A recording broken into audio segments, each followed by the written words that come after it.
நீங்கள் பார்த்து கொண்டிருப்பது நியூஸ் 21 செய்திகள். தமிழ்நாடு செய்திகளை உடனுக்குடன் தெரிந்து கொள்ள நியூஸ் 21 செய்திகளை பாருங்கள். கரூர் குளித்தலை அருகே தோகைமலையில் தமிழ்நாடு அரசின் பலவண்ண கிரானைட் குவாரி உரிமம் தொடர்பாக கருத்து கேட்பு கூட்டம் நடைபெற்றது. கரூர் மாவட்டம் குளித்தலை அருகே நாகனூரில் தமிழ்நாடு அரசின் பலவண்ண கிரானைட் குவாரி செயல்பட்டு வந்தது. தற்போது காலக்கெடு முடிவடைந்த நிலையில் கல் குவாரியானது கடந்த சில ஆண்டுகளாக மூடப்பட்டுள்ளது. இந்நிலையில் இந்த கிரானைட் குவாரி உரிமம் தொடர்பதற்கான கருத்து கணிப்பு கூட்டம் இன்று தோகைமலையில் உள்ள தனியார் திருமண மண்டபத்தில் மாவட்ட கலால் உதவி ஆணையர் கருணாகரன் தலைமையில் இன்று நடைபெற்றது. இதில் நாகனூர் பகுதி பொதுமக்கள் மற்றும் சமூக ஆர்வலர்கள், விவசாயிகள் பலரும் கலந்து கொண்டு தங்களது கருத்துக்களை தெரிவித்தனர்.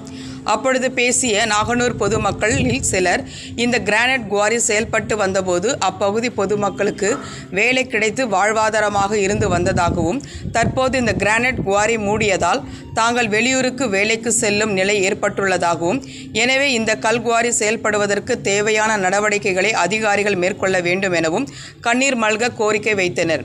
மேலும் கூட்டத்தில் பேசிய விவசாயிகள் சிலர், இந்த பகுதியில் கல்குவாரியை செயல்படுவதால் நிலத்தடி நீர்மட்டம் குறைவதாகவும், இதனால் விவசாயம் பாதிக்கப்படும் எனவும் தங்களது கருத்துக்களையும் தெரிவித்தனர். நியூஸ் 21 தமிழ்நாடு செய்திகளுக்காக கரூர் மாவட்ட செய்தியாளர் சதீஷ்.